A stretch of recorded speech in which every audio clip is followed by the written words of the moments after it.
Let me begin then today's session. Welcome all of you.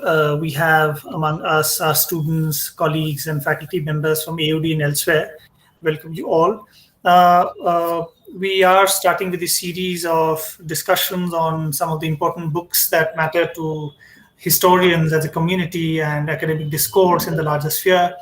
And in today's discussion, we are going to have an interesting discussion, perhaps on a panel that we have in front of us on one of the recent books by Manan Ahmed, The Loss of Hindustan. So it's a great opportunity for us to have among us Professor Shahid Amin. Manan is also obviously joining us from Chicago. We have also with us Pankaj Jha, and also one of our own faculty member from AUD, Tanuja Kotial, as the three panelists who will be there for discussion on this book.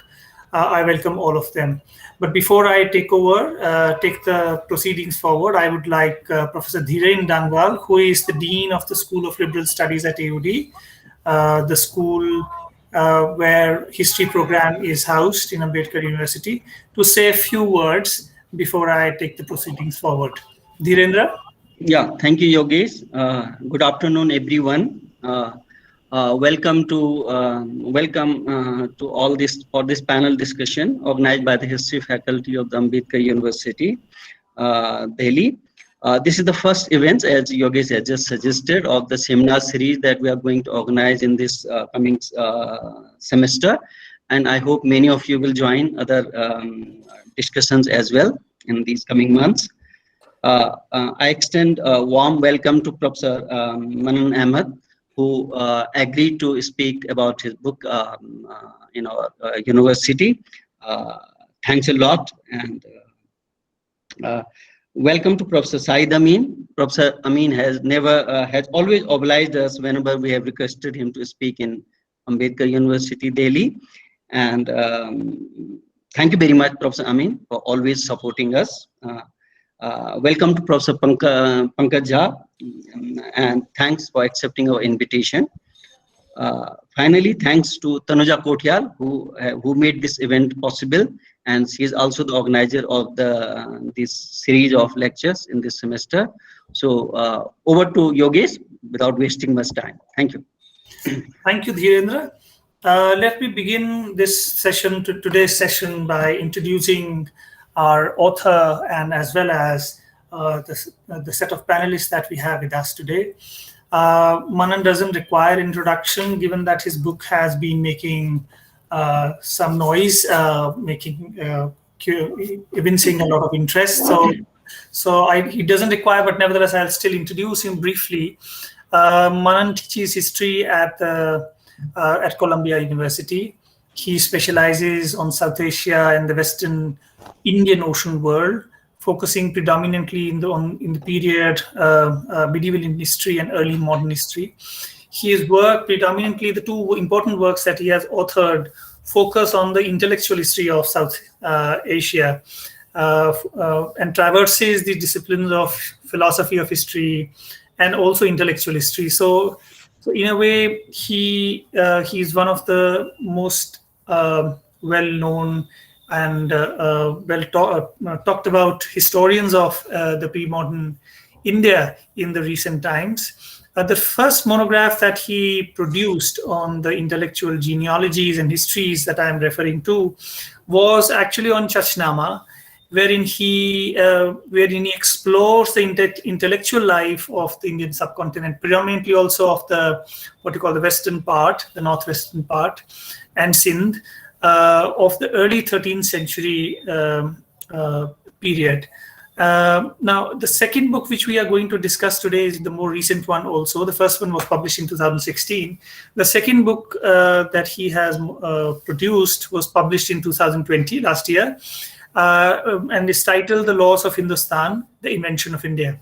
The very title of the book is very attractive, it evokes some kind of deep interest in the mind of the readers. What is interesting about the book that it once again focuses on the medieval Indian history, the important period, of the 17th century Deccan, but he tries to bring in an understanding of the making of these two set of terms, the Hindustan and India, through an analysis of to this Deccan historian Farishta, his book which focuses on this term of Hindustan. So what it does, therefore, is his attempt is to, in a way, decolonize the history of the Indian subcontinent and try to bring in an understanding of the making of the Indian formation through this set of two interesting terms, Hindustan on the one hand and India on the other. We look forward to a vibrant discussion on this book from these three set of panelists. We have with us Professor Shahid Amin. Once again, doesn't need an introduction. He was a professor of history at Delhi University for a very long period of time, and is a historian of modern India, known for two of the most important book. Every student of history actually is aware of them. Event Metaphor Memory, which focuses on Chauri Chaura incident of the Indian history, 20th century Indian history, and reorients the history of Indian nationalism by bringing a significant dimension of the subaltern historiography. So he, in a way, his work, pioneering work, reorients our received notions of Indian nationalism. His second book, which is a bit lesser known, unfortunately, but still an interesting book on alternative histories, A View from India, which was published in 2002. The most known recent book of his, which once again has made quite a noise, it has become quite well received and well known, is the book titled Conquest and Community, The Afterlife of Warrior Saint Ghazi Mia. Now, this particular book is actually a kind of cultural history of a warrior saint and speaks of a long history of Hindu-Muslim relations in north of India. So we will love to hear Professor Shahid Amin's take on Manan's book. I welcome him.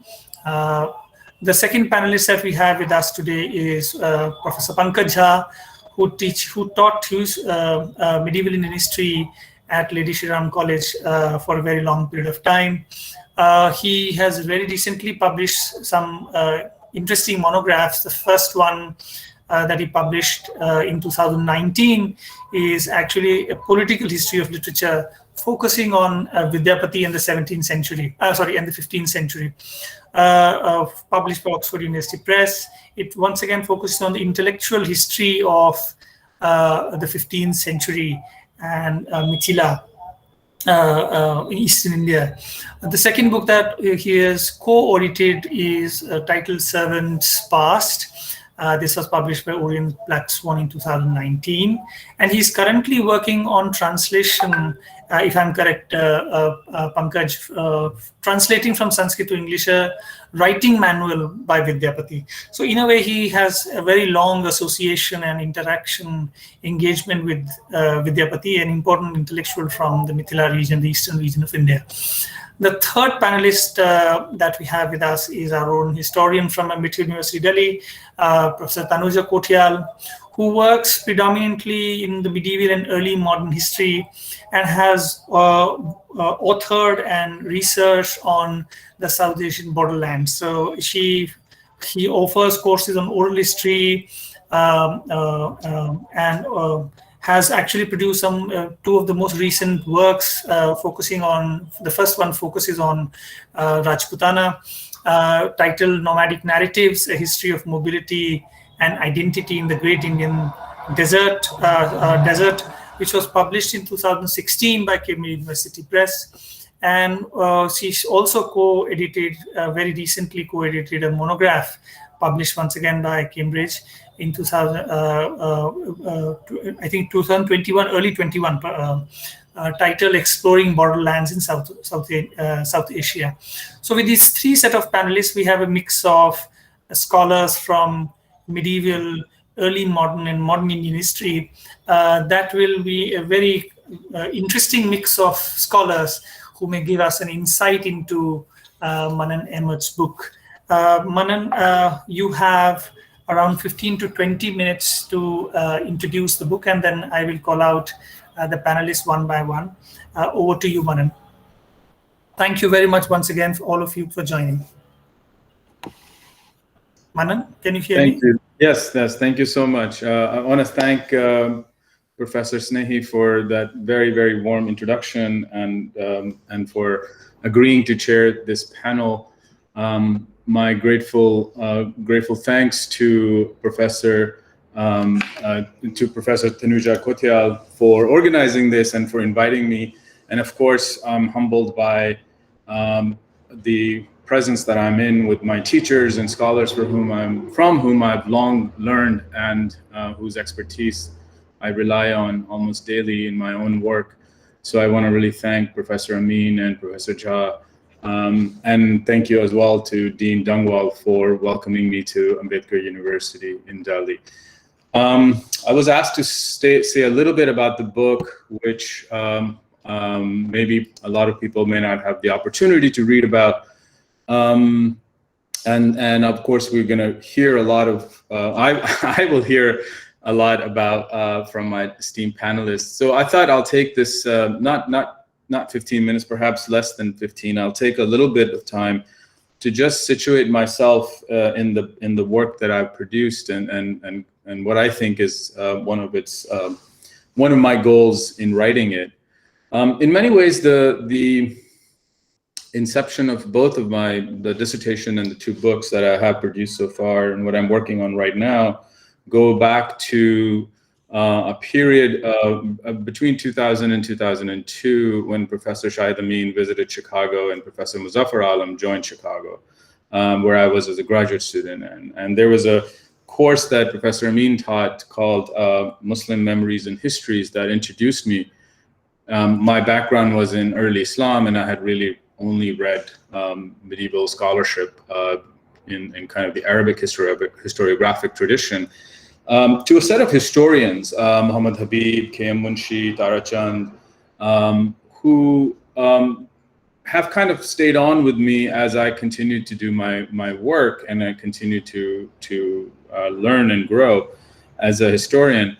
And the thought of kind of taking seriously a type of intellectual genealogy of history writing for contemporary India or the contemporary subcontinent was always a part of many different types of historians, and very important works have been written on this. As someone who worked on the pre-colonial period, I was interested in figuring out how we think of what Professor Snehi said. There's a kind of a philosophy of history that we can imagine for how history writing was progressing as the European arrival and as the colonial project unfolded itself in the 16th and 17th centuries. So my interest was, on the one hand, driven by scholarship in modern historiography and modern historians writing about the subcontinent, whether in their deep past or their immediate colonial period. But it was also simultaneously trying to think about these same issues, these same concerns for a period that until very recently being 50, 60, 70 years, had been mined for facts. So there's a way in which the colonial historians looked at the subcontinental past as a type of reservoir for various kinds of facts and or various kinds of narratives that would pit either a community against each other or a region against a whole, et cetera, et cetera. So how do we kind of reconceptualize what the past means, and how do we think about the resources that we have, whether they're material resources or textual resources that we have in order to reconstruct how people lived and thought and dreamed in that long period. And I think what I found very useful in thinking about Hindustan was that while Hindustan becomes, as many of you know, Sare Jahan Se Acha Hindustan Hamara, to something very much akin to the modern nation state of India in contemporary discourses, and even as we bracket Hindustani as a language or Hindustani classical music, we have these register in which we still kind of keep Hindustan. There was a political forgetting that I argued in my book that took away the ways in which Hindustan was organizing the idea of a polity, the idea of a territory, the idea of a people, and then a type of ethics of writing history. In other words, while Hindustan may still exist in our common parlance, it was a much more conscripted, much more circumscribed idea and a word than what I was seeing in sources that I was dealing with in my 13th, 14th century work earlier than before. So part of the impetus for this book was to try to expand how we think about a concept that we may take for granted, or we may not use at all, or we may use it in a very derogatory or derivative sense. So as a practice of intellectual history, what that forced me to do was to try and reconstruct from various types of writings what that idea of Hindustan may have been, and how do we grapple with it. Now, the danger most of us who work in intellectual history face is that when we think about the past through concepts, the kind of political argument is oftentimes that this is a type of, and this is an especially keen claim against historians of Islam in whatever region of the world that historians of Islam work on, that this is a claim either to romanticize or to rehabilitate, or even to be an apologist in many ways.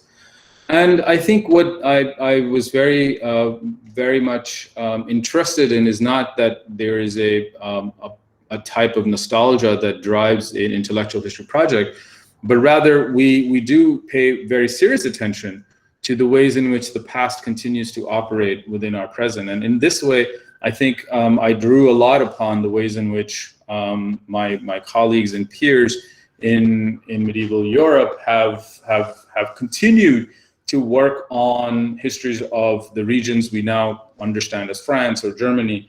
And they've continued to work on the medieval period for those regions without necessarily conflating themselves as national historians of France or Germany or Italy, etc. And so I think there's a type of intellectual space that is allowable and given to the ideas of the past that we in the subcontinent cannot have access to it because we are post-colonized historians. And so while the kind of project of thinking about Hindustan as an act of political forgetting and trying to trace it into a genealogy, what became important for me was to identify who some of the key kind of ideologues would be, the intellectual geography, as I say in the book. And here, Farishta became a very important figure, not only because he is a historian, a writer who is writing in the Deccan in the late 16th, early 17th century, and whose work is in the heart of this, my own work, is Tarikh-e-Farishta. So not only is he important because he's kind of conceiving of a time and space that I'm interested in pursuing, but also because he allows me to think about political power outside of his text, outside of the polity that he is involved with, and outside of the centers of putative power that we understand it to be at this time, which is of course more or less the Mughal Empire. And so how do we think of narratives that are produced within and outside of circles of power? How do we think about narratives that are produced in a certain language? What kind of histories do these narratives themselves empower, right? So what is a genealogy that is imagined by Farishta that allows him to write a history of Hindustan? What are the forces with which he has to contend with, whether they're archival or ideological, in order to sketch his idea of Hindustan?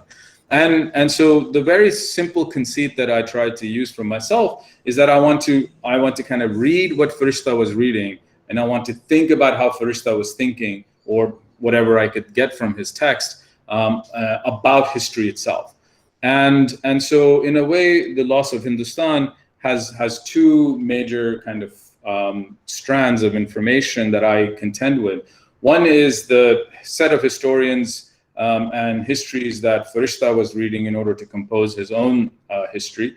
And the second are the European Alexander Dow, foremost, who was in the Bengal infantry in the 1760s, who is responsible for rendering Farishta into English at a particular moment, and whose rendering of Farishta is the kind of way in which Europe's idea of philosophy of history develops as Farishta is taken in by people like Voltaire, Kant, and later on Hegel, etc., in order to construct a universal idea of history. So here, there's two types of intellectual history. I wanted to keep them within the same fold, same intellectual question of political forgetting. Because just as the idea of Hindustan goes through a transformation, Farishta himself the text of Farishta also goes through a transformation as these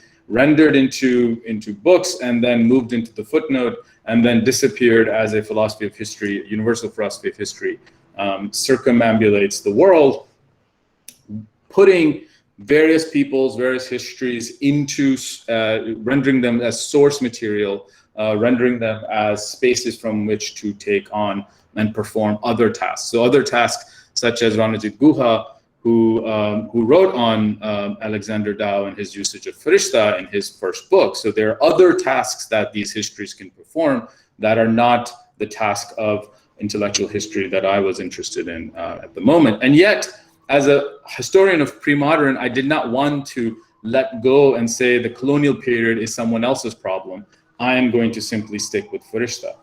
And that leads me to my final point that I wanted to make, which is, what do we mean by when we say about decolonial philosophy of history, or trying to decolonize the ways in which history is written or thought about, really?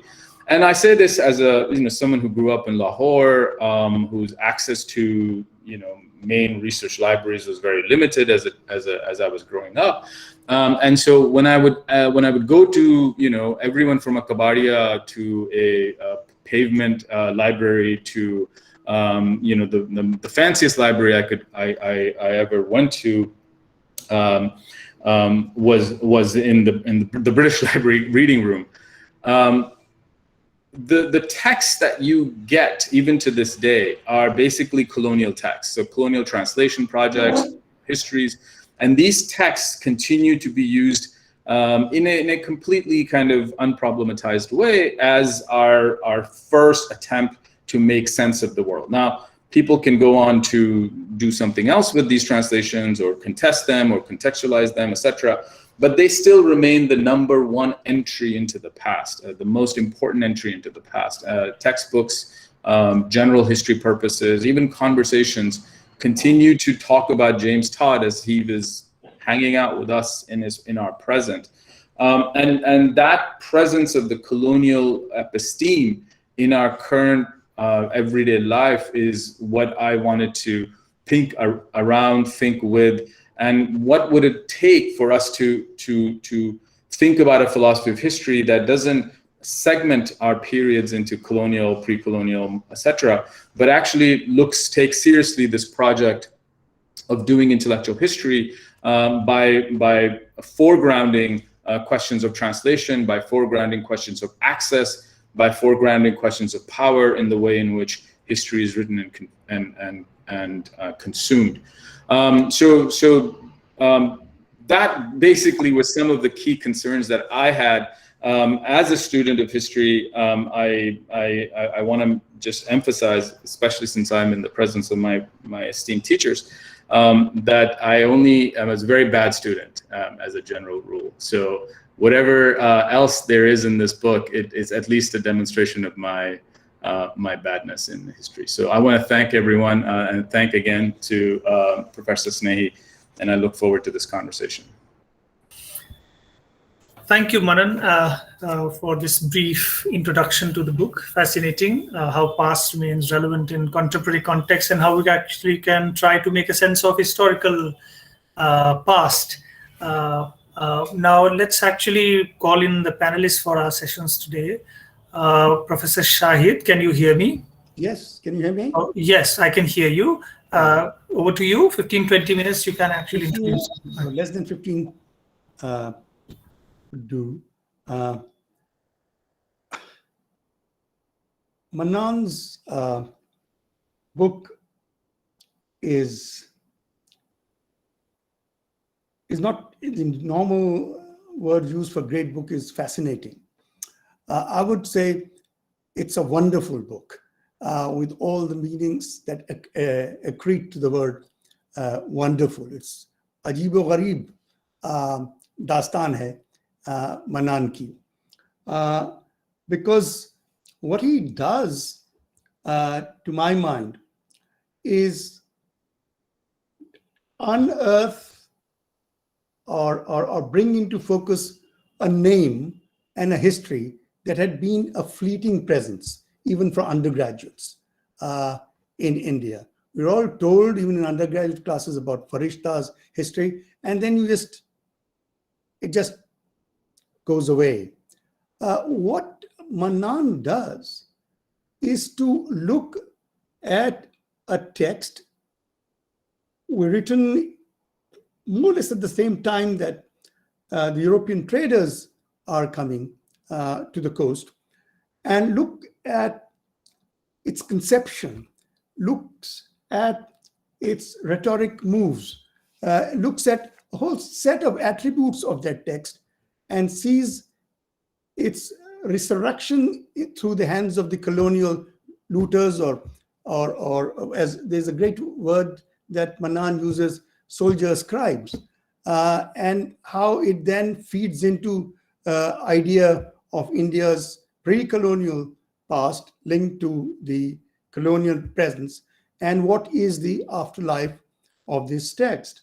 I say wonderful also because if you look at the book, its range of material, which its positioning of the author in a text or in a world of circulating ideas is so well brought out that we haven't really seen this kind of a intellectual history. It's not simply an intellectual history of ideas as we have understood it. It's the intellectual history of a text which is about history.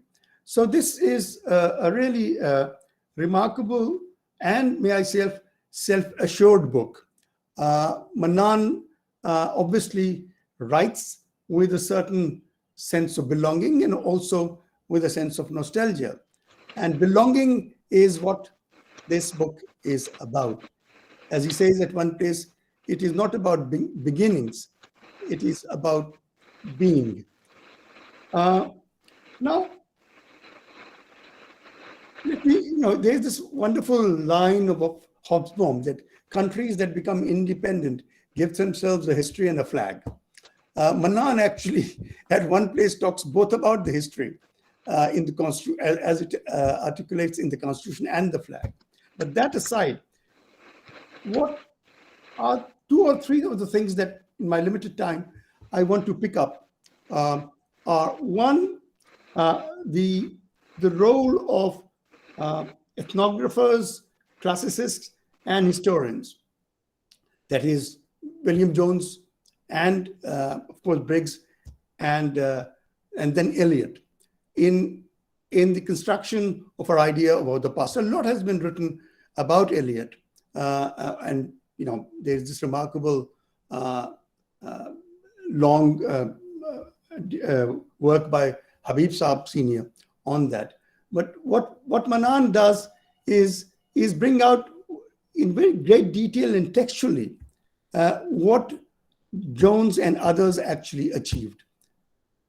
And also what is central to Manan is the acquisition of knowledge through the destruction of knowledge producing entities or even libraries. So there are these remarkable passages about the way manuscripts are acquired, catalogued, and then built upon, and then deposited in the major Western libraries. In fact, I think he's quite severe in some ways when he writes, for us, travel to Europe to study this, our past, without remarking on the disjunction in scholarship is what we haven't done. When we find ourselves fortunate to be actually leafing through Eliot's monumental papers, including his work on the glossaries, we tend to forget how, through what circuits of acquisition and transfer these have appeared. It might be very interesting, Mannan and others, to work out a kind of a history of the major acquisitions that were done in India, for instance, by Aligarh Muslim University, and the way in which these texts actually belonged to libraries of people within an Indian ecumen, and then now are lodged and preserved and utilized within the context which is not overlaid by colonial acquisition and concern. Because a lot of people have talked about the Khudabakhsh library, but a major collection in AMU is what is called the Subhanullah collection, who was a Rais, as he was called, a Rais-e-Azam of Gorakhpur, and was also the president of the Khilafat and the Congress Committee in 1920-21. So I think Mannan's work really looks at the archive, not as something out there, as something that you go in and come out of, but as something that is assembled in the very creation of political supremacy. There are a couple of things that I thought were major contributions of Mannan to the current scholarship in the field. First, Mannan's methodology treats the pre-modern and the modern, before and after the arrival of Europe, as a unified intellectual space that must be traced in tandem to understand the pre-colonial and the colonial world. This approach departs from the older debates that treat colonialism as an epistemic break, which requires little or no engagement with the pre-colonial past and sources.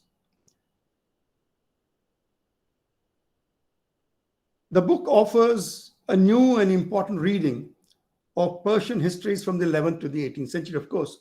But third, and perhaps most significantly, Mannan Ahmad's Loss of Hindustan reflects his commitment to understanding the history of a text as a history of Muslim belonging, a commitment that's reflected in Mannan's scholarship. The Loss of Hindustan offers a trans-regional and global life of a text that's had profound impact and effect on how Muslims are understood, depicted as outsiders in the continent, a depiction that continues to have profound effects today, and whether and how we negotiate the move from arrival to becoming inhabitants. Arrivals are always people who come from outside and hardly are able to inhabit the land. And it's very interesting the way Mannan has this chapter on the peoples of Hindustan, where he begins by talking about, it's a very, very long para, about all sorts of characters that appear in the very section that Farishta begins with. And it would be interesting to, there are Qalandars and there are knaves and there are thieves and there are all sorts of people. It would be interesting to compare it with the other canonical text, Risley's Peoples of India, which is actually a part of the Census of India 1901, where Risley's is a kind of a categorization of the people of India into castes and subcastes, which is really an analog descriptively of census, because that's how the censor counts. And what's interesting is that after this detailed discussion on caste, there is a chapter in Risley on the impossibility of nationalism in a country like this, which is dominated in terms of social intercourse by casteist slurs and such like. So I think there are ways in which Manan's scholarship has some profound implications. One is to think about the archive in a more kind of a direct acquisitive sort of way. The second, of course, is to look at the attempt post 1857 by Indian intellectuals, by Hindustani intellectuals, as Manan calls it, to write histories of Hindustan post 1857. They're not rehearsing what Farishta had to say, but those are attempts, whether it is Sir Syed Ahmad Khan or Darul Musannafi, what name is uska? Yeah. And the way in which you see these people, and of course Zakaullah, grappling with the loss of the idea of Hindustan, and also trying to adjust to the changed situation that they are now into. So I think this is a very remarkable book. Also, I think for the way it is written. I think what we also need to pay attention to in works of history is not simply the idea and its presentation, but how it is written. And there are beautiful lines in Manan's book. I'll just read one section, one bit post 1857. Manan says, "It is essential to underscore that British conquest of Hindustan was done by shedding Hindustani blood.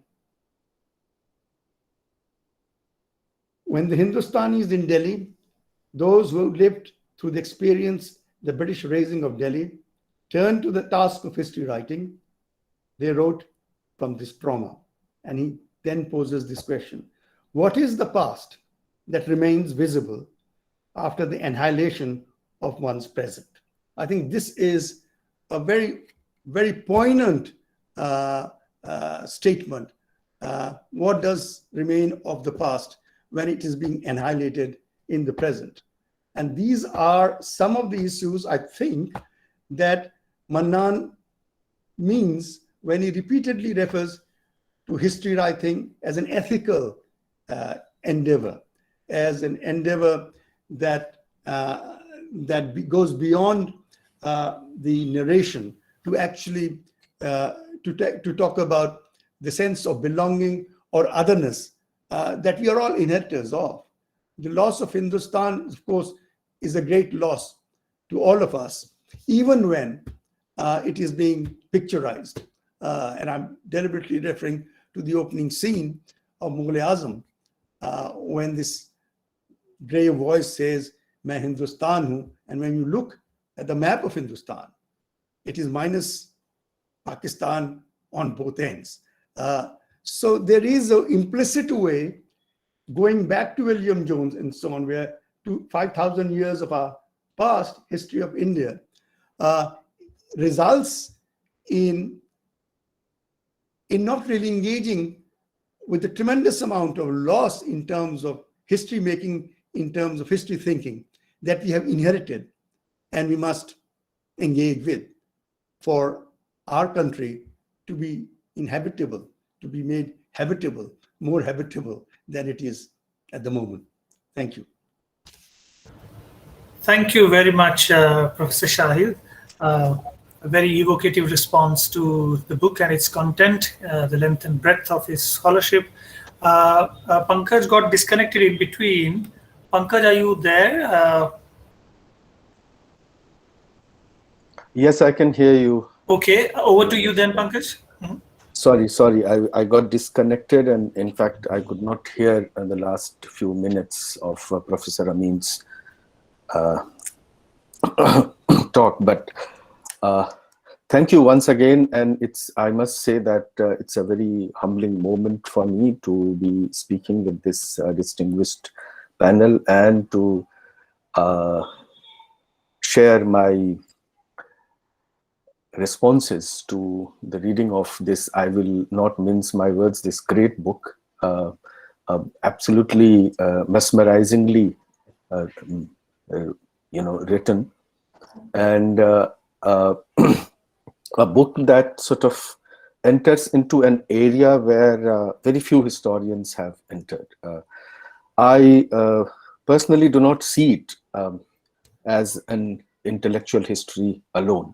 It does much more than that, because beyond seeing the intellectual engagements of the several centuries, nearly 8 centuries that it so brilliantly surveys, it also looks at, especially when we look at the details in the chapters, it also engages with a whole variety of other issues. So I would recommend this book very strongly to especially research scholars who are looking for ways in which to think about issues, ways in which to problematize temporalities and spaces, ways in which to engage with archives as ones that shouldn't be seen only as sources, but as those that institute epistemes and destabilizes ways of thinking,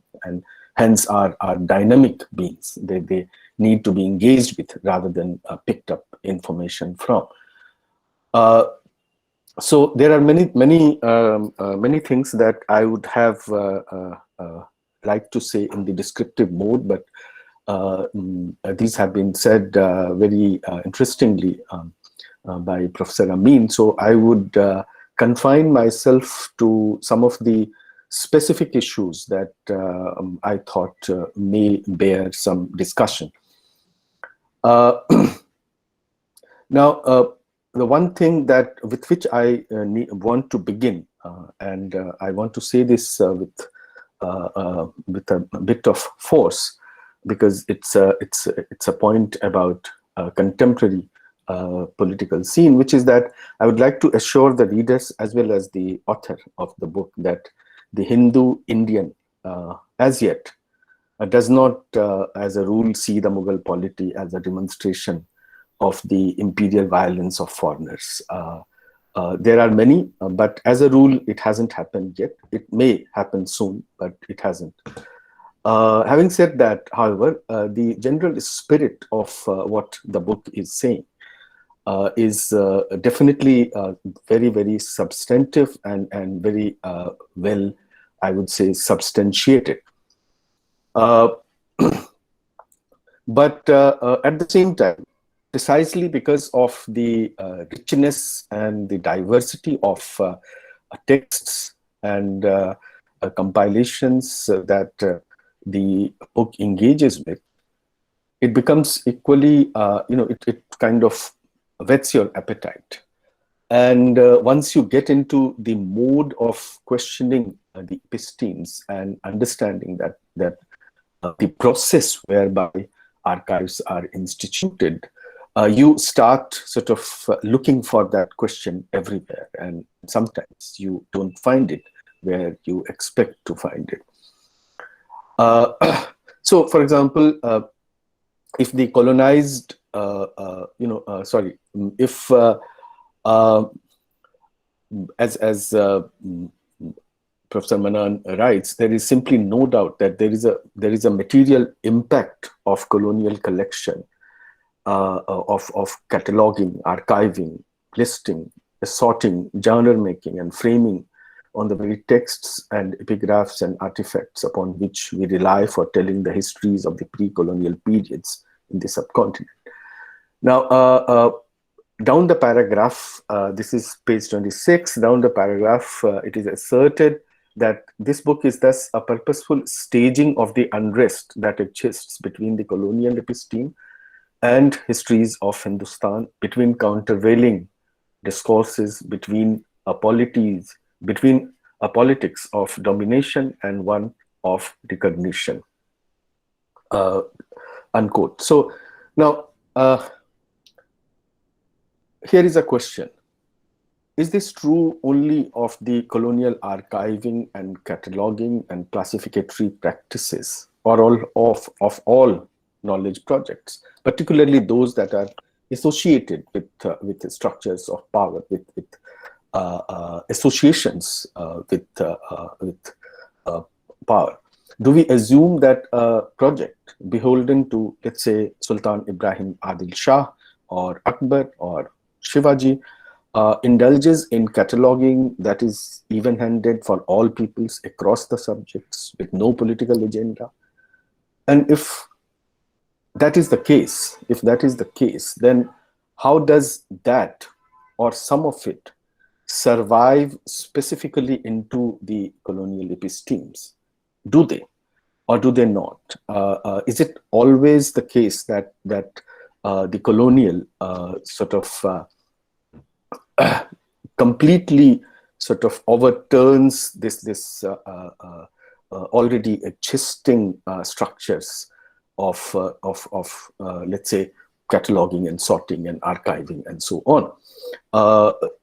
Are there contradictions and tensions within the conceptions of Hindustan, for example, even as a geographical and political project? And I must admit that there are, especially in details in the chapters, there are many places where we do get a glimpse of sometimes whole swaths of the geographical and the political fault lines within the contending conceptions of Hindustan. So the geographical and the political, after all, is related to historical imagination and historiographic projects. Now, we know that in one of the communications, for example, with Abdullah Khan, the Mughal ruler Akbar proposed a joint jihad against the Portuguese and referred to the shared Sunni credentials of the Mughals with the Uzbeks. Now, this is this is after 1580, I think 1583 or 1584, in a letter. Now, it's interesting because it comes in Akbar's reign. It comes after his declaration of Sulhul and after he has started reconsidering Tarikh-e-Alfi, as Subramaniam has pointed out. Now, my point is that even within a given project, there are these contesting ways in which certain kinds of identifications are deployed. These are not modern colonial identifications, and hence cannot be equated with say, similar looking initiatives, identical looking initiatives of the colonial era. But what I'm trying to suggest here is that how do we sort of factor this into the detailed notions of Hindustan that otherwise so richly has been presented in the book. Now, I see this as a seminal contribution of the book, that it's very successfully it attempts to demonstrate how the practice of historiography itself can be such a cardinal political force. All through the book, I think this is a point that has been driven home very forcefully. India itself is invented through a certain epistemological shift in the writing of history and so on.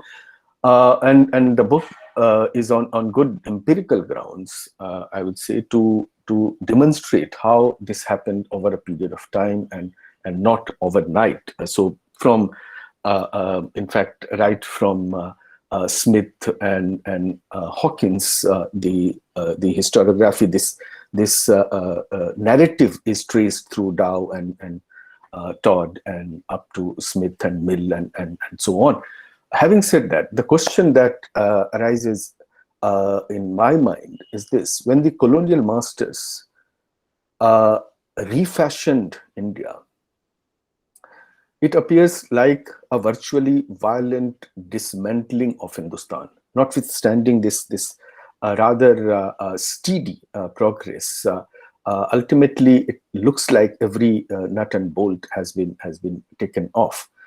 Now, how was the idea of Hindustan itself? How that journey that has been traced from Al-Hind and specifically, more specifically, from Juzani to Farishta, in Farishta, and then Farishta onwards, is actually a fascinating journey. And that is probably where I would say the meat of the book lies.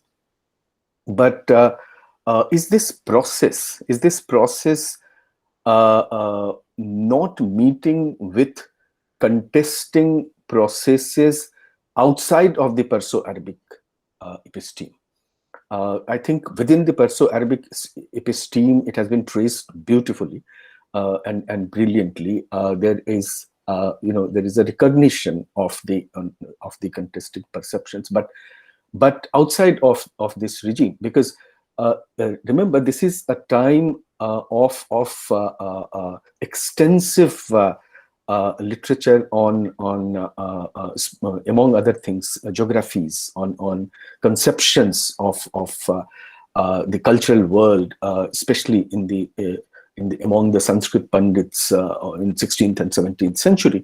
And some studies, including my own, suggests that even though the Persian scholars and the Sanskrit scholars were not as a routine used to referring to each other, except when they came down to write in the vernacular languages, but there was an exchange. There was an attempt at mutual engagement. And so what I wonder, and probably this is outside the remit of this book, but I still wonder how those notions that, say, someone like Kamlakar Bhatt would have, or someone like Vidyapati, would have about spaces and about peoples of not necessarily Hindustan, sometimes also Hindustan, but of say a Bharatvarsha or an Aryavart. How are they, locating how are they defining the spatio-cultural, the geopolitical spaces of the early modern period? So, in other words, the idea of Hindustan is not just replacing another or certain other ideas of geocultural, geopolitical spaces. It is also growing with them. The Sanskrit episteme hasn't died down. It actually adopts a new vitality, especially post 15th century for the next 200 years. So that is something that remains, perhaps, if not for this author, for other researchers to take up. Now, as Professor Amin also pointed out, one of the fascinating contributions of this book is precisely the fact that it brings the story, in a way, connects the story up to our present, and for that reason, it makes itself, it sort of puts itself on the stakes. It doesn't take the safe route, and that's why I also started by remarking on the fact that not everyone is taken in by this discourse about Mughals being foreigners, because the book actually brings the story down to a moment in the present where everyone has stakes and everyone has views.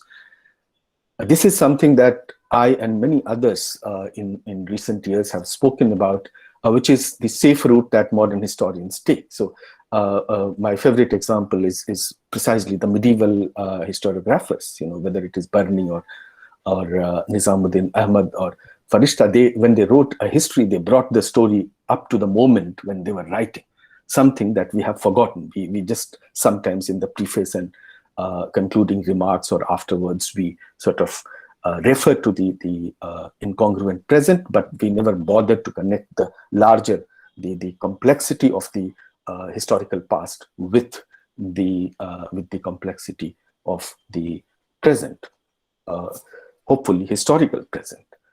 So the present remains an ethical moment for the historian, but in this book, the present becomes what it is, essentially a historical, a politically charged moment.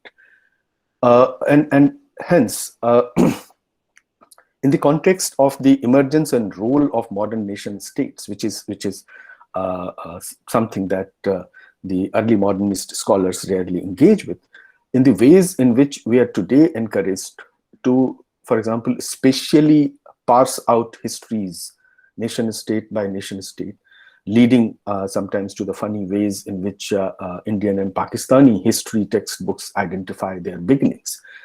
And the book seems to suggest that it is not just the colonial framing of historiography around difference, conflict, and dominance along community or regional lines that is a problem. It is also the modern nation states' insistence on instituting a hegemonizing historical discourse. Now, I was wondering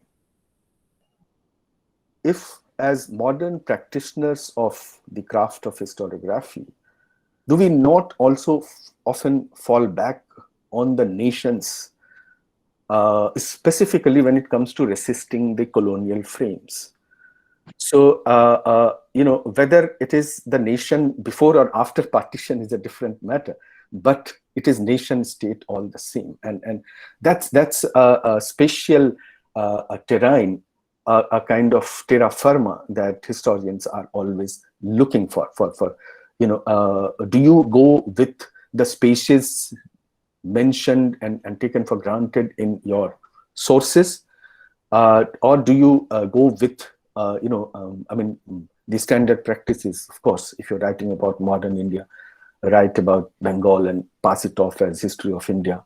If you are a medievalist, write about Delhi and Agra and pass it off as history of India, and so on. But even beyond that, the idea of this nation state as the ever-present space, and the especially for the pre-modern historians, is something that one finds very difficult to sort of run away from, and that happens here again in the book occasionally.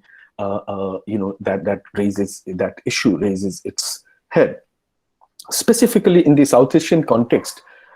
I don't know how to sort of how this relates to the ways in which this book actually engages with nation states and the project, the historiographically rooted project that all nation states sort of fantasize about and very often manage to accomplish. In that context, and in the context of the partition-mediated nationalisms, so to say, of the post-colonial world, we tend to forget that there is one nation state in South Asia. Oh wow, that's a wonderful background music to nation state. Anuja, can you remove this person? Okay, sorry for that. So within the South Asian region, talking about nations and communities, we tend to forget one nation state, the reference to which potentially can upset the idea of essentially religion-based separatism. And I'm referring here to Nepal, which kind of always gets deleted from our historical memory of partition.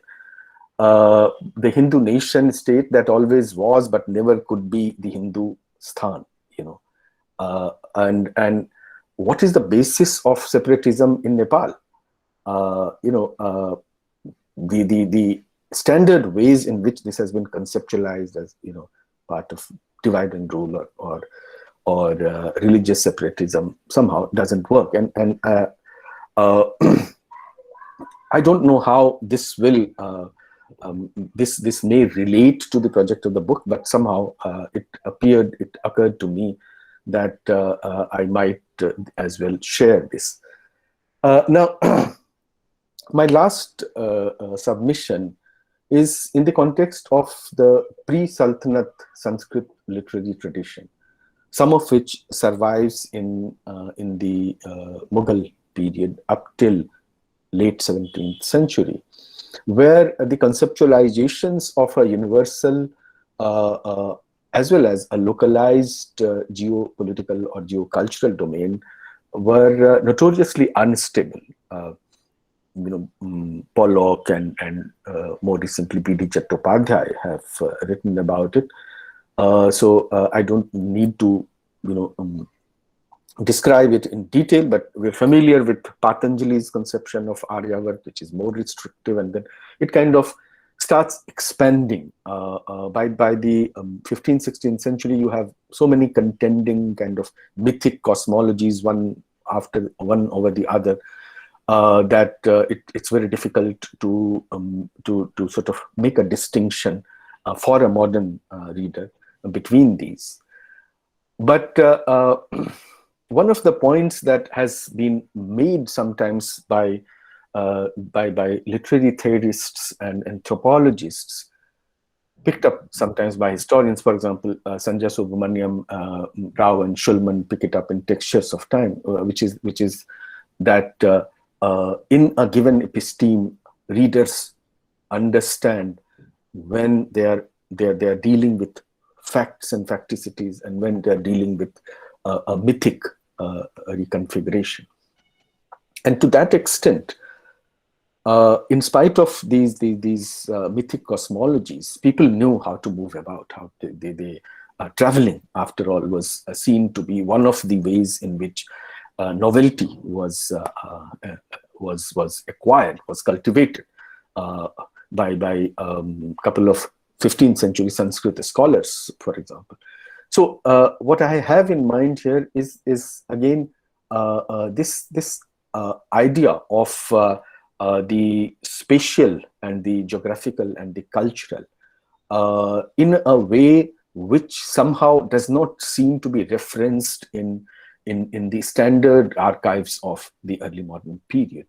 And that the fact that now the medievalists are also reading Sanskrit and vernacular texts have not really led to a closer engagement between the Persian archive and the Sanskrit archive. And that is one issue that I thought might bear further exploration and take the story further from where the book very interestingly actually opens up a whole set of new questions.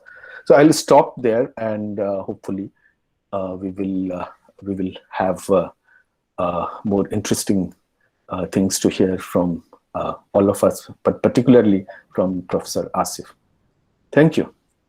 Thank you, Pankaj, for an interesting intersection between the Sanskrit and the Persian archive. Now, without wasting much time, I invite Tanuja. Tanuja, can you hear me?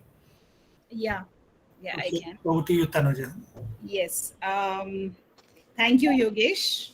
And in fact, a lot that I wanted to say has already been said.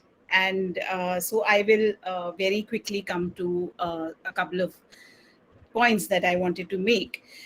The first thing that struck me, I mean, as I started reading the book, and was this fundamental question that I ask my students, undergrads and masters, when we start the courses that we teach, which is like, how do we know what we know?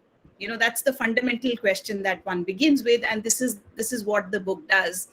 It goes into, particularly with the context of medieval history writing, and the way in which we very unproblematically use the colonial archive and the colonial the translations to question where these are coming from, how they are getting archived, and what is happening to the translations that are being made. The interesting part is that there is a certain kind of intertextuality and a circularity that Manan brings to this entire to Farishta, from Farishta to Dao, and then further like back the rendering of Farishta's work through Dao back into the history writing traditions within India at that point of time. So the rich context within which Farishta's writing in terms of what makes Farishta and what is then made of Farishta makes the work a very, very interesting and a very important interjection at this point of time. It's also about ethics of writing history, of how, and this has become a very, very important question in terms of access, in terms of ethics, in terms of how we conceptualize the regions within which these history writings are done. For me, that was very important because of my own work, where I look at migrations, where I look at how regions are actually conceived through migrations, how migrations themselves, and particularly within the context of the borderlands or between India and Pakistan. So this became a very, very important work for me to read. It also became important because of the particular context of where Farishta himself is located in Deccan, and the very act of looking at the empire from the region is an idea that I have always been very, very interested in, very, very fascinated with. And the fact that Farishta is writing, his patron is Sultan Ibrahim Adil Shah II, whose Kitab-e-Norris is like, it's an incredible Dakhni text, and it's drawing his aesthetics from multiple regional traditions, and that the fact that he feels that there is a lack, or there's an absence of a comprehensive history of Hindustan, which is what Farishta undertakes to do, is an interesting exercise in a pre-modern context of how the imagination of a certain kind of history was even put together. It's interesting, because again, because of my interest in James Todd and what he does with the Rajasthani archive, to see how Dow's idea of like what are the ways in which he owned the text, in which he read the text, and in which he produced the text, like the fact that the way in which he claims a certain kind of closeness to both the text and the people from whom he is acquiring the text, was something that made the text very, very important, very, very rich. And I feel that, just as Pankaj states, it is a very important text for research scholars to be engaging with, because it tells us about how we engage with our sources beyond merely reading them, but to also look at the genealogies and the intellectual traditions within which these sources and the translations are located.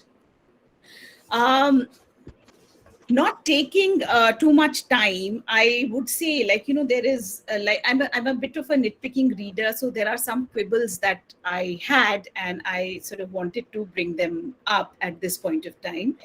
Some are in agreement with what Pankaj already said.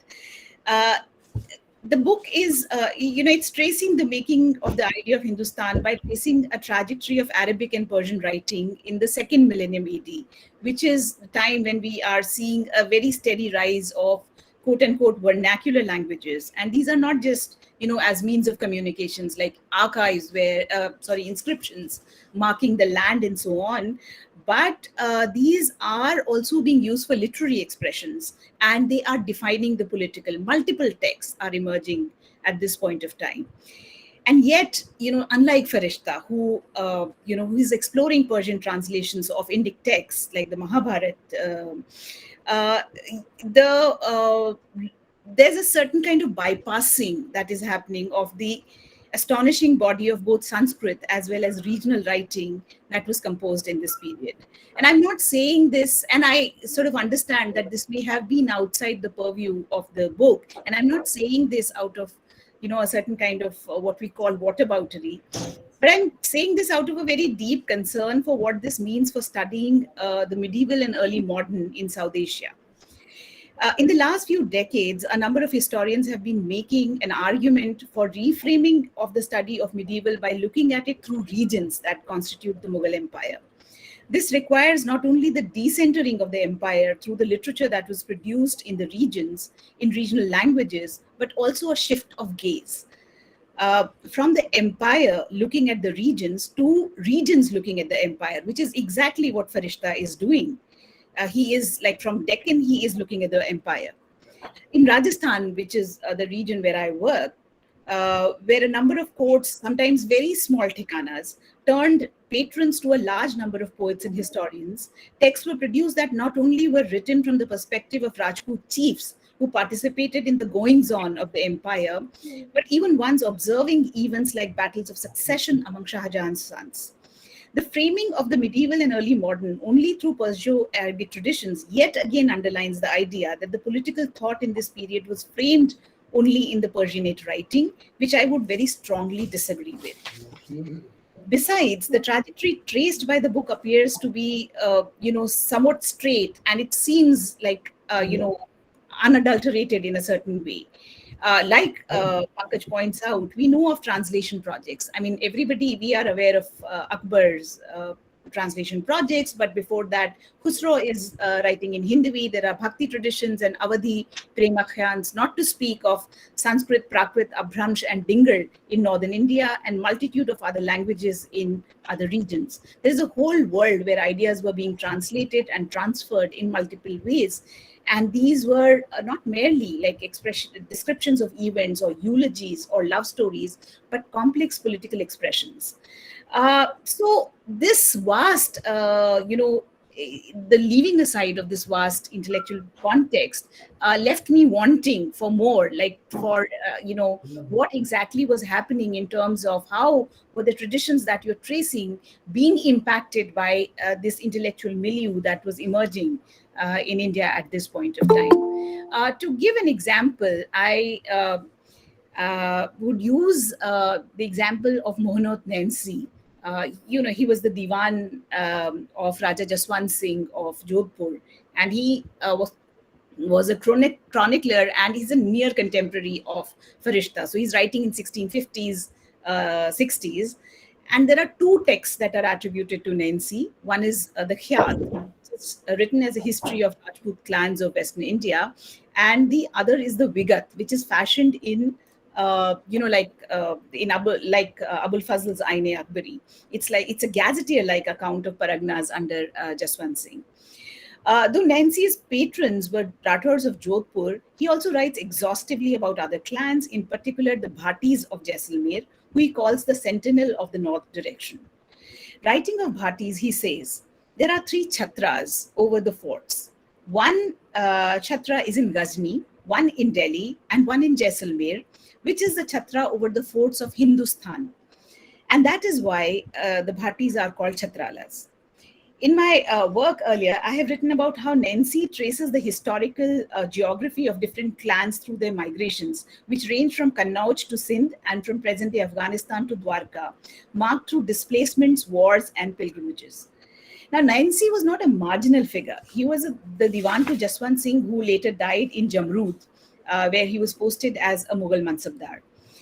In the compiling of his texts, he appears to have accessed a wide range of oral as well as written accounts, documents, as well as conducted surveys for studying land resources. There is a marked difference in the tone of the 2 texts that Nancy composed. The Khyat seems to be addressed to a Rajput audience and underlines Rajput interrelationships through wars, migrations, and marriages, while the Vigat functions within the frames of Mughal Empire, underlining the sometimes conciliatory and at other times troubled relationships that his patrons, the Rathors of Marwar, shared with the Mughal Empire. He writes extensively of the battles of succession, of movements of the Mughal Emperor Shah Jahan, as well as the participation of his patrons in the battles in Deccan, Malwa, and Gujarat.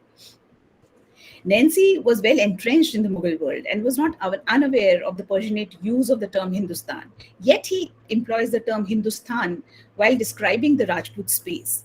So there existed multiple ways of employing the terms Hindustan or Hindustan in the medieval and early modern India, which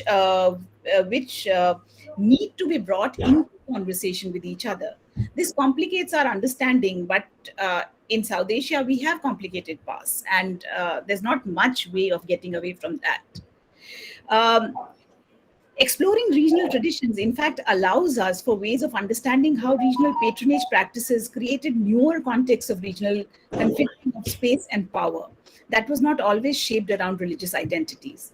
For example, Aparna Kapadia's work on Raj Vinod Mahakavya, a Sanskrit text composed by the poet Uday Raj in the court of the 15th century Gujarati Sultan Mahmud Begra, tells us about how Saraswati, the goddess of learning, decided to give her heavenly abode to come and live in Mahmud's court. This not only alludes to the fact that in the 15th century, regional courts imagined a shift of center of political power from Delhi to regions, Gujarat in this case, and continued use of Indic expressions of sovereignty. But what is also important is the political geography is a conceptualization of political geography of victory around itself. And by doing so, Gurjara Desha in this poem emerges as the center of Varsha, a term that figures in a Sanskrit poem in the court of a Muslim Sultan of Gujarat. So this is the fact that, not just Hindustan or Hindustan, but also, like Pankaj mentions, and B.D. Chattopadhyay's work shows us, terms like Bharatvarsha, Aryavarta, and Jambudvipa, they continued to be used by poets and chroniclers, and they found resonance among various people who lived here. These terms, as B.D. Chattopadhyay points out, did not allude to a nation or even to a fixed territory, and often overlapped mythical spaces with actual, but these terms remained in use. And we all realize that these terms have been rendered political through appropriation and illusions of indigeneity, but it is only through studying the terms across religious, cultural, and regional contexts that we will be able to get a sense of how multiple literary worlds and expressions were deeply enmeshed into each other. One thing that sort of I wondered as I read the book, and this again came from my engagement with James Todd. This is a book about loss in a certain way, where you're constantly talking about how the idea of Hindustan was lost. And in fact, what I found that constantly you're doing is that you begin very often with the idea of what, say, Tao is doing to the text, and then sort of move back into what Farishta is doing, what Farishta is writing. And so you talk about how, like, Tao's reading of Farishta's text leads to erasure of Hindustan and to the invention of India that's shaped by British mapping of Indian territories as well as Indian ideas. Now, interestingly, the word Rajasthan, as we see, is something that comes up in the writing of, as you say, soldier scribe James Todd. And he produces a region that's quartered and shaped and reshaped into residencies and agencies through the period of indirect rule. The much used term Rajputana emerged even as regional identities like Marwar, Mewar, and Dhundar also persisted. However, as India became independent and the princely states were forced to unite as a federal state, the term that was chosen was the one that was popularized by James Todd, which is Rajasthan. Thus, the erasure of regional entities was engendered by factors that came into play with independence and not so much because of British erasure. This, of course, has had its own problems, not only as the recognition of Rajasthan as amalgamation of Rajput states diminished the role of other communities in the history of the region. It has also led to the search of Rajasthani language, which is a common language for states. So there are issues that sort of constantly come up with the way in which the state, the region of Rajasthan itself was framed. Now, India was a British invention, distinct from both Hindustan and Bharatvarsha or other terms that were used. And we see this happening in debates around law, culture, family, education, language, etc. But I also wonder whether the ways in which Hindustan actually persists, and you yourself in your introduction are talking about Iqbal, you're talking about Bose. I was listening. The fact that Jai Hind continues to be a salutation that is still used in India. I feel that the way in which we talk about the erasure, there's a bit of overstating of the British impact in which the idea itself was erased. So whether it is Iqbal or whether it is Bose's Azadin Fauj or his call of Jai Hind, Hind was never far from people's imaginations. So if we listen to Nehru's speeches, he is constantly using the idea of Hindustan. He's using Hindustani as a mode of communicating with people. And so therefore, whether Hindustan is ever lost, at least in the colonial period, or even till, let's say, 1950s, 60s, or 70s. I mean, again, the present is a much more troubled territory. But up till that point of time, it is it's something that we perhaps could more engage a little more with.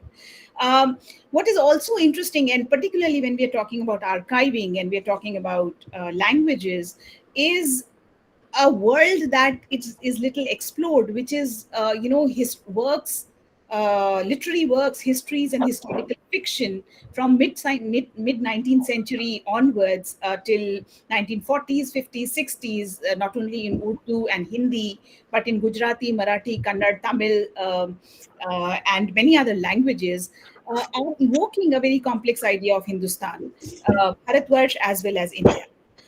An area that people have only started looking at is the medieval history writing from the late 19th century to while we talk about how Dow and Todd and Mills look at or conceptualize the idea of history in history of India, how do the historians who are writing these histories in late 19th, early 20th century, how are they conceptualizing Hindustan or Bharatvarsha or India? That's a complex period, and there is a very, very complex, it's mostly happening in regional languages, and a very complex, what Pankaj also refers to, but I sort of would like to shift it to another period, to the creation of the archive that's happening in the early 20th century or even post-independence. Particularly, when I look at the kind of archival collections that came up in Rajasthan, in the Rajasthan Oriental Research Institute, or Maharaja Mansingh Pustak Prakash, where very complex archiving of texts is happening around the idea of heroism, around constructing a certain kind of a certain kinds of past. So there are these terms that continue to be employed in these history writing, in this writing of history, even after independence, but certainly in the early 20th century, where there's a deep contest that's going on around the use of these terms. And we still need to engage with this. We still need to engage with what is happening to archiving practices in post-independence India and Pakistan, and that means that may sort of give us a certain kinds of answers about how we conceive these periods and what we think about these periods.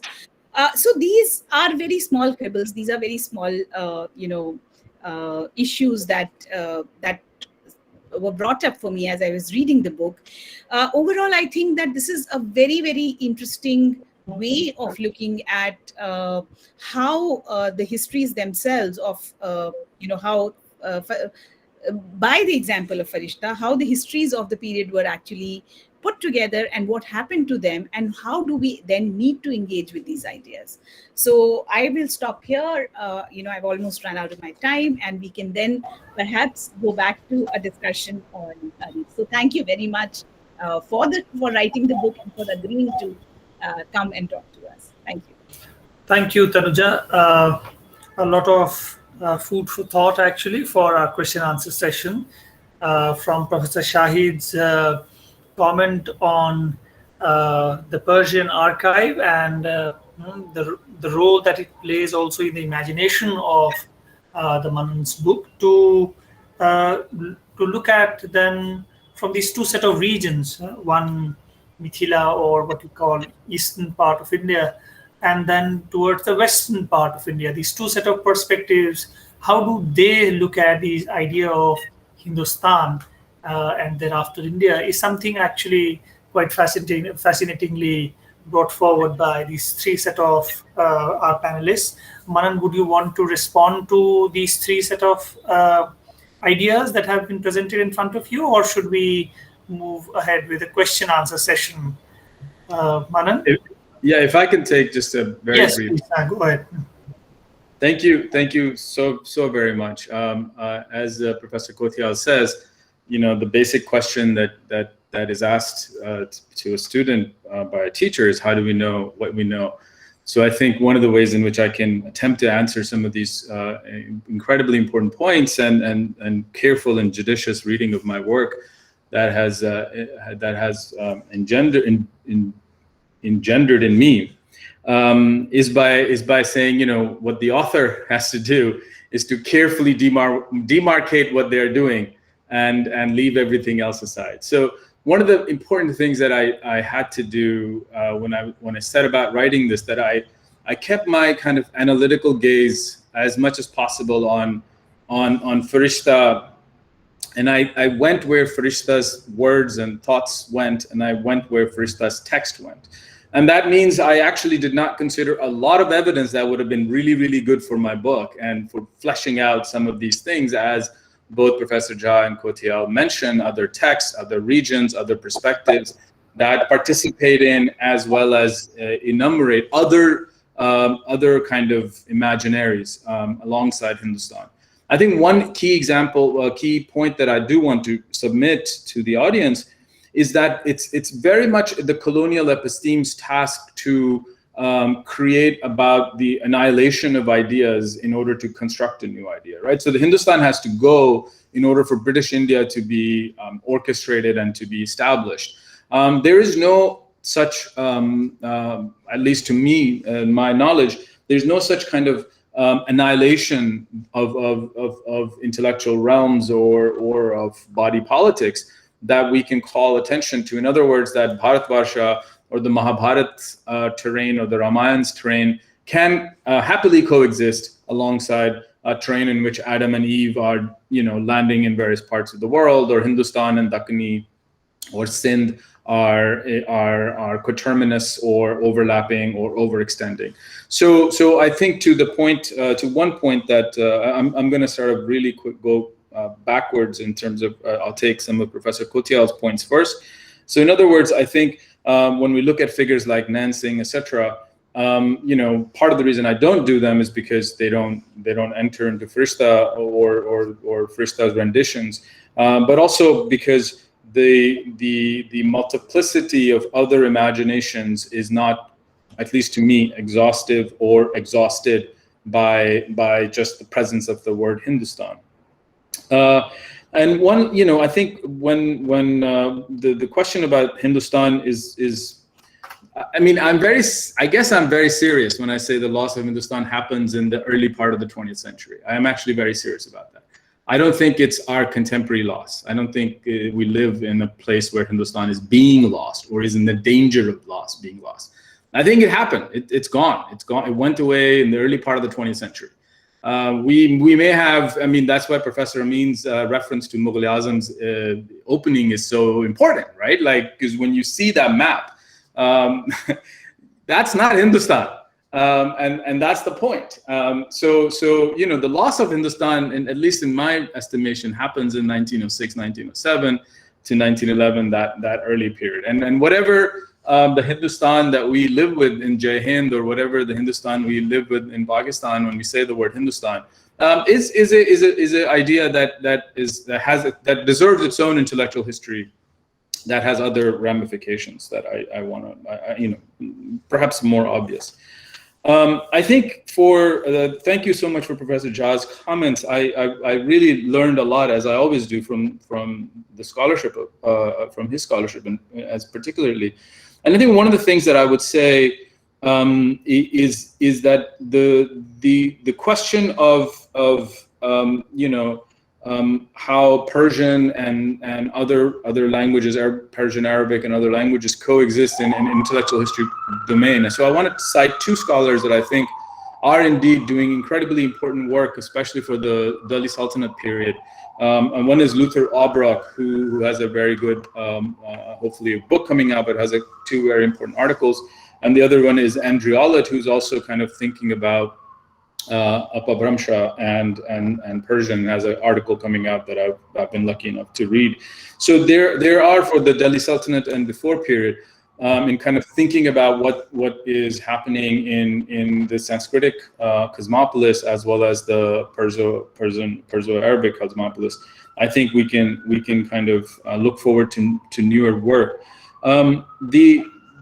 The idea of kind of knowledge practices that constitute the pre-colonial knowledge practices that I'm interested in thinking through, I think is what the type of methodology that I'm hoping people will gather from this book. I mean, insofar as we need to think of spaces with and their rendering through the colonial as well as the pre-colonial gaze. I can only hope that we do much more of that type of methodological work. And my own attempt, it may very well be, a footnote, if that, but that's the type of gesture that I'm incredibly invested in making. And finally, just very quickly, to Professor Amin's couple of comments, and this point I think is common between all three presentations, is what are some of the practices that happen under the post-colonial period, what we call the nationalist or post-colonial period, that allow us to kind of think back at the colonial period with either continuities or the ways in which we can say they perpetuate or continue those trends. And the archive question is one that Professor Amin points to, as well as Professor Kotial pointed to. And I think there are two things that I would mention in terms of kind of what I would call the re-archivization, right? So the way in which what's left behind by the colonial state is then centered up. Now, Pakistan doesn't have an archiving policy until I want to say late 60s. So there's no law on archive that Pakistan passes until early 70s in the 73 constitution. India, of course, does have an archival law that attempts to kind of create the national archives and regional archives and gets the material from princely, previous princely states and other institutions as the nation state kind of constructs itself as an archive. Now, can we think of that process of amassment, as I call in the book, that Eliot is in charge of, or Sprenger enacts, or other people in the colonial state are doing? I would say there are two kind of differences. One is the difference of scale, as in, like, even though the nation states are kind of invested in creating national archives, or Aligarh or other institutions that are created are purchasing manuscripts, etc. There's the kind of the scale of the colonial effort. And remind you, the colonial effort is not just British, right? We don't just go to London because they were our colonial overlord. We go to Berlin, we go to Paris, we go to Lisbon, we go to, Netherlands. So we go to Yale, we go to Harvard. We go to very, very vast array of spaces in order to do the work we do if we're working on specific stuff. So there is a question of scale. And the second, I think, which is important for us to understand or contend with, is that the nation state's archivization efforts have a very different merit in terms of who gets access to it and to what end. What is it that the nation state is collecting manuscripts for? I mean, this detail becomes incredibly important in the demolition of the annex as it's happening in Delhi, or the proposed moving of the space where all of the Mughal and other Muslim manuscripts are housed. What is happening to that space, and what is happening to those manuscripts? In the efforts that I'm aware of in Pakistan, a little bit in Bangladesh, the nation state is creating incredibly different sets of rules through which that archive will create barriers of entry. Rules that the colonial state has a very different intention and very different. So the archive, while being a word like Hindustan that transcends temporality, I think would need to be differentiated. The last thing I just want to say, I think, which is again in terms of these knowledge practices in the archives, And I think it goes to this point that Professor Amin makes about, how would Risley's kind of catalog of peopling, how would we think of that in relationship to the ways in which the Farishta's text has a social history of a sort, or a rendering of social spaces and who gets to live in, and what categories come out in the two. And I think I think the productive nature of perhaps something like what Nick Dirks did in his first book, but there are other kind of models for how we kind of think of the census style categorization versus the ways in which ethnicity or diversity itself is understood in earlier terrains. And I think Barney Cohen's work at least tells us to think about the kind of conditioning of power to that knowledge strata. So where the attempt at labeling and really of kind of pinning to the soil, right? Pinning the so-called tribe or the community or the person to the space, versus what I see, at least in Farishta, just to keep the attention there, is that there's a lot of mobility in the ways in which people attempt and show up, both across time, but really across space. So even if you're describing it, you're not describing it in a sense, and this is very true for Sindh, which I have studied a lot more than I've studied any other region. The peopling of Sindh becomes a snapshot of the moment and not a catalog across time. So I'm really humbled and thankful to such rich engagements that gives me enough material to write a few more books if I wasn't already writing one. So thank you so much. Thank you, Manan. Let us now quickly move ahead with the question answer session, and I would request the participants to maybe unmute themselves and ask questions, or maybe write your question in the chat box. Right now, the chat, Tanuja, can you enable the chat function? So in the meanwhile, maybe I would start with a question. Tanuja, can you hear me? Can you enable the chat function? So I was just curious, that this comes to me as a curiosity. I'm not a historian of Deccan. I've not studied Sindh as much. I've studied Punjab more. But I was just curious, while you were thinking and closely reading Farishta, why do you think, I can understand the reason, but why do you think the Farishta's gaze is towards the north of India more than it is towards the southern part of India? It seems, I've just glanced through certain sections of the book. I've read introduction in detail, but I still wonder, I'm still wondering whether south of India, or I would say south of the Deccan, does that figure, and when it imagines the idea of Hindustan, does that even figure in the imagination of Farishta? Manan? Yeah, thank you. Yes, absolutely. So Farishta, I think I mentioned it perhaps in the introduction, but perhaps in the first chapter, kind of divides Hindustan into different spaces through which the history can be narrated. And the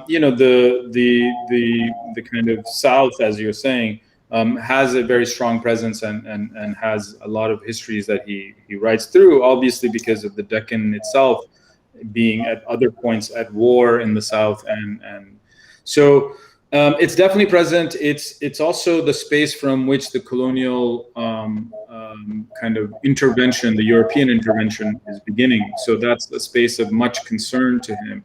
It's also a space, for example, Sri Lanka or Lanka is also a space from which a lot of meaning of kind of the concept of Hindustan is being derived as a space that enters, type of top-down and bottoms-up gaze that he's interested in. So it is certainly there. Do I do a lot of work with it? Perhaps not, but it's certainly there in first. Thank you, Manan. I'm still waiting for some more questions. You can please unmute yourself, or you can type in the chat box if you want to raise any question.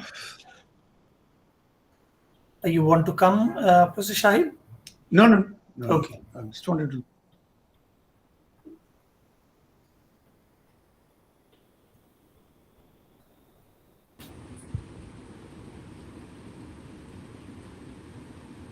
Hi, I'm Soumya. Yes, please continue. Thank you very much for this this presentation. Thanks to Tanuja and everybody else who presented, Professor Amin and Pankaj. I'm slightly embarrassed in asking the question because I've not read the book, but from the discussion that has happened, there's something that's come up in my mind, which is, when you read late 19th century text, for example, I'm thinking of Vishnubad Godse's, Majha Pravas, about 1857.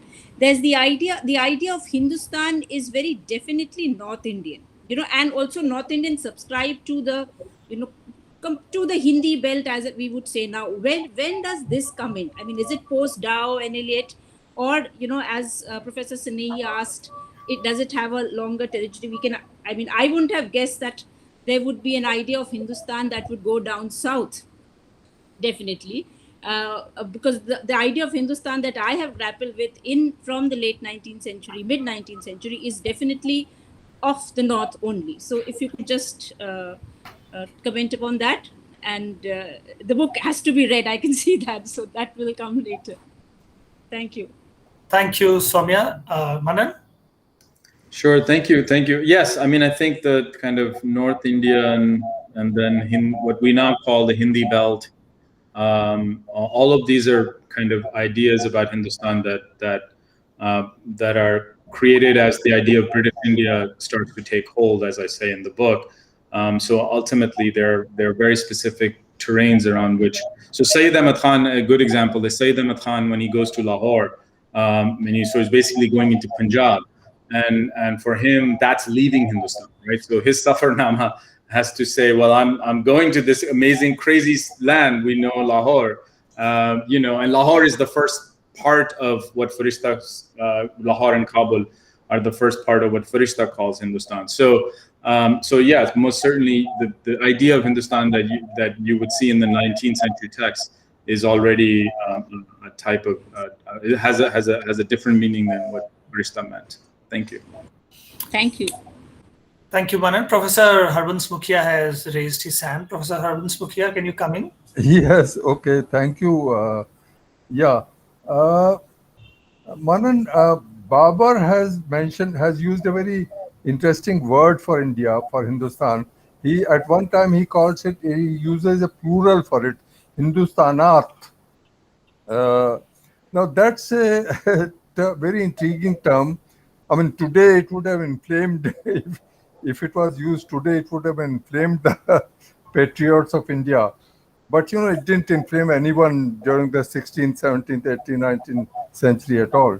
So, how do you read the use of the term? What could Babar have meant by using this plural, which he has used only once, though, in his memoirs? But have you thought about it? What could he have meant about that plural, Hindustanat, rather than one single? He uses Hindustan all the time, of course, But once he uses Hindustanat, which has intrigued me a great deal. So I don't know whether you have given any thought to this term of Babar. Thank you, Professor. Yeah, I think so. For Babar, again, for him, coming as he is coming from, Hindustan itself has a very different kind of geography that he's starting to deal with, right? And so for him, one of the things that he, as you rightfully point out, and as you know, he enters Hindustan very deliberately and has a whole kind of idea that the river is a border that he has to cross in order to come across it. And I think for him, the Hindustan also is as a part of a series of nested polities that he is careful to say that if he becomes the Malik of a Raja, Malik of a Hindustan, there will be other Rajas of Hindustan that will still exist, and he has to negotiate with. So Hindustan both has a polity meaning for him as well as a geography meaning for him, and both of those meanings are very different again from what the Hindustani, someone like Khusro or someone like Farishta are actually producing. So in the book, I try to point out the ways in which Babur's imaginary and then what happens by the time we get to Abul Fazl, obviously very different. So the Mughal, if we take a retrospective look at how the Mughal idea of Hindustan develops, I think that would very much, dovetail with the story I'm telling. But of course, with a very different politics that is there. Yes. Then, Yes, thank of you so course. much. Yes, of course. Thank you. Thank you, Professor Mukhia. We have Hari Sharmaji who has raised his hands. Can you please introduce yourself and ask your question? Thank you very much. I'm participating from Kathmandu.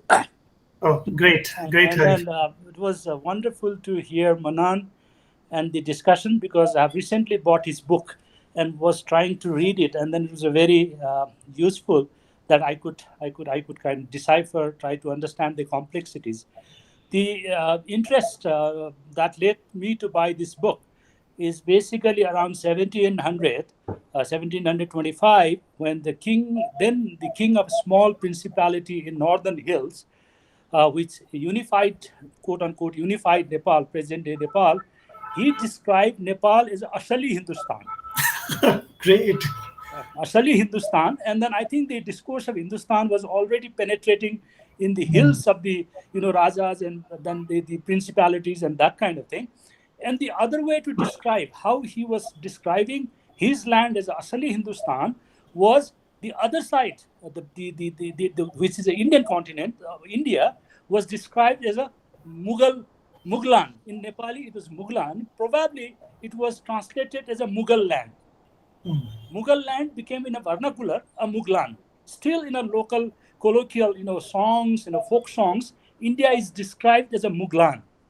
And Nepal, which is strangely Asali Hindustan. So it's a very interesting way that how the loss of Hindustan, now in Nepal becoming a secular, many people, the right, people on the right spectrum, people who oppose secularism, they said that the Asali Hindu place is lost. So I think it's a very interesting way that how the locus of enunciation, where you stand and articulate your understanding of land, territory, and people, and land, territory, people are weaved very strangely or very complexly into a narrative of historical imagination. So I think it was a very interesting conversation to listen, and I could see some of the very learned professor whom I have been reading for so many years, Said Amin's, Chauri Chaura book is a very interesting, because it happens to be near our Gorakhpur town, where I come from, the nearby town of Bhairwa.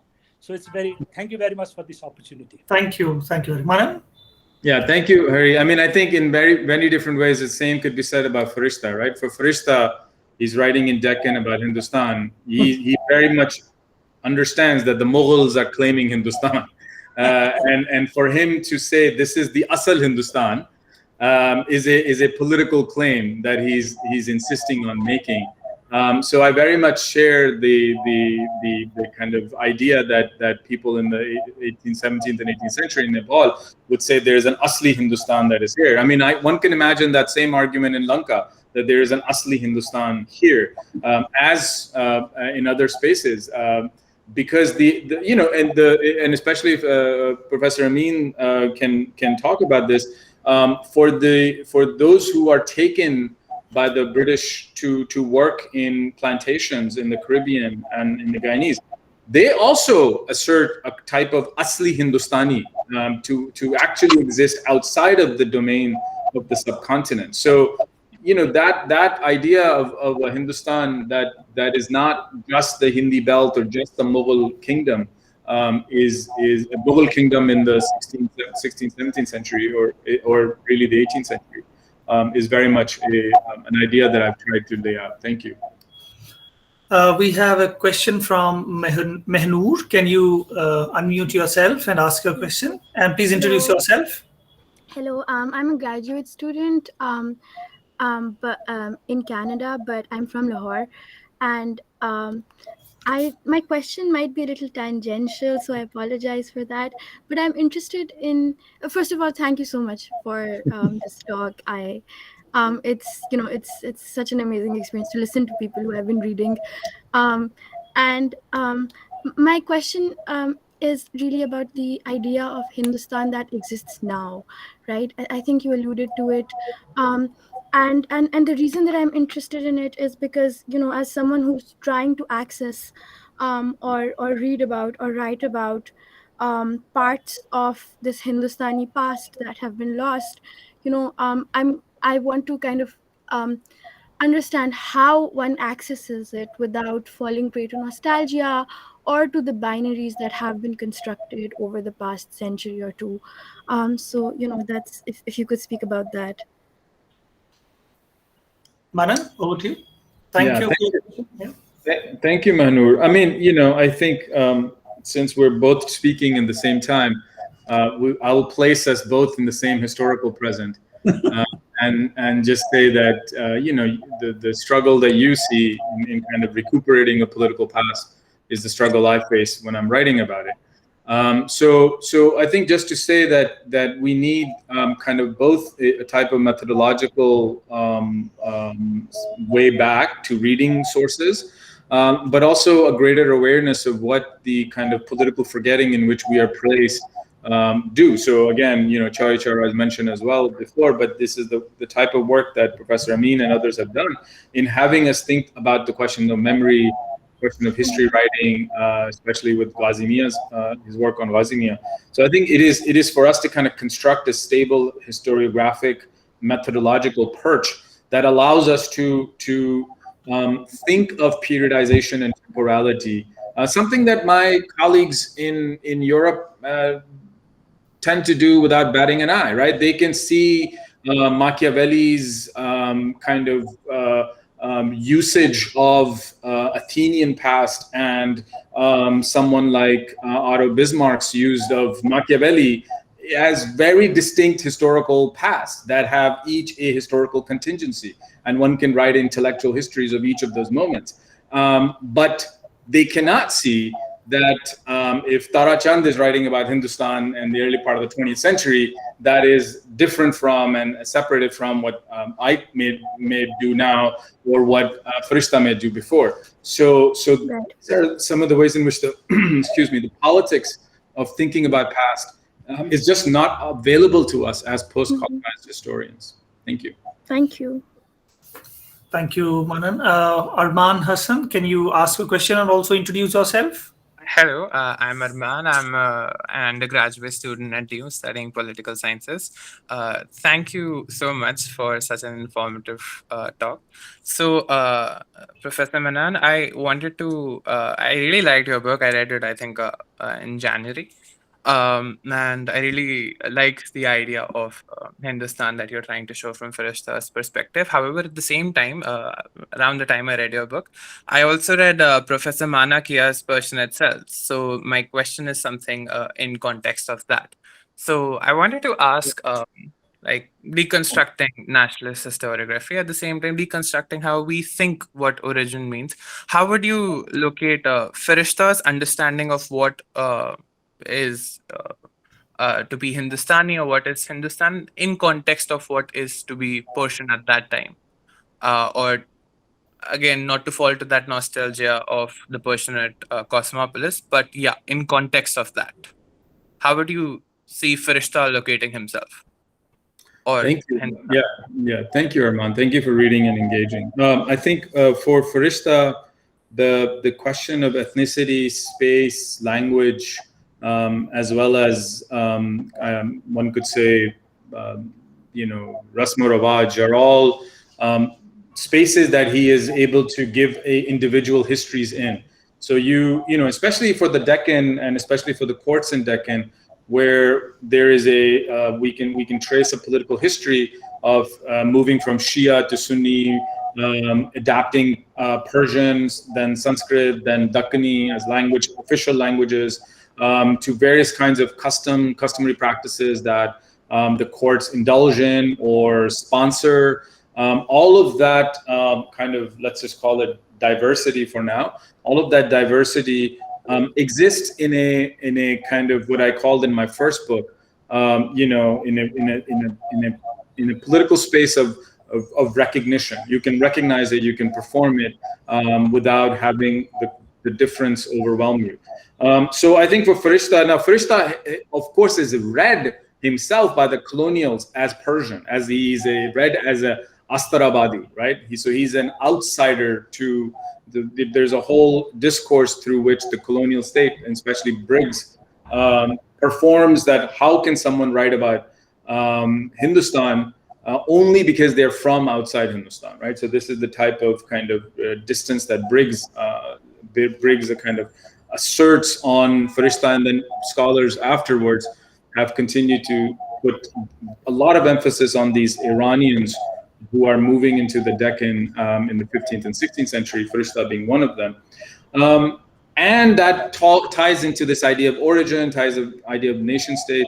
I mean, having written a book against origins, I'm not very sympathetic to these types of arguments. I understand where they come from.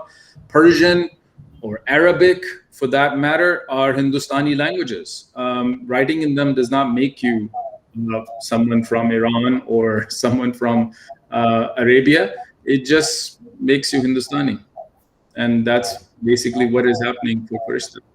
And Farishta obviously is born in Ahmednagar, but we pay attention to these sites because we imagine that tells us something about belonging. And I think that's, you know, that idea of belonging or being there is from, you know, a premise from which I begin my work. So I'm not there to prove whether someone belongs or not. Thank you. Thank you. We have one last question from Irfan Muzaffar. Can you read it in the chat box, Manan? He's a historian, not historian, but he's someone who wants to understand. He's interested in history from Islamabad. Thank you. Yeah, so Irfan Muzaffar quotes Bulle Shah, "Na mein Arbi na Lahori, na mein Hindi shahr nagori, na Hindu na Turk pashori," and what the idea of that's actually the book that I'm writing right now, is about what Hindustan, but not really Hindustan, but spaces meant for people like Guru Nanak, Baba Farid, Bulle Shah, people whose idea of space is built through movement. So we think of Bulle Shah as a Punjabi. We think of Guru Nanak as a Punjabi. But when you read their work, that's not the framework through which they're thinking. They're actually thinking about something that the nation states have an incredible problem thinking about, which is mobility. So how do you think about something from movement itself? Now we have abstracted it in historiography to bhakti as a movement, or Sufis as a movement, or, you know, so we abstract it to a abstract space, and then we say, well, movement is there, or, you know, armies move and Sufis move. But these are individuals who actually define their way through world specifically through the idea of movement. And I want a history of movement, which is what I'm writing in a way of history that I'm writing now. So thank you so much for your question. Thank you. I think we have come towards the end of the session today. A fascinating interaction for 2 hours. I'm thankful to Manan for agreeing to come and share his work with. Manan has left the meeting. Okay, I'm thankful to him to come and share. Oh, you're here. Oh, there. To share the work with us, and also to Professor Pankaj Jha, Professor Professor Shahid Amin, and Professor Tanuja, to have shared their insights on the book, and then interesting actually question answer session which followed. So I thank you all once again, and I hope these interactions will continue, and the idea of Hindustan will continue to live and relived. I would say we'll continue to relive it in more and more scholarship to come in recent years. Thank you very much once again, Manan. Yeah, thank you so much. And I want to just thank again Ambedkar University for hosting me, and I want to thank both you, Yogesh, and Tanuja for organizing. And of course, all of the mistakes are mine, and none should be questioned by Professor Amin, who has. Thank you, Pankaj. Thank you. Thank you, Manan. Thank Thank you. Thank you. Thank you. Yes. Thank you very Thank much. you, Shahid. Bye-bye. Thank you, Pankaj. No, thank you. Thank you, Yogesh. Thank you. See you sometime. Okay. Thanks a lot. Bye. Thank you, everyone. Thank you. Bye. Thank you.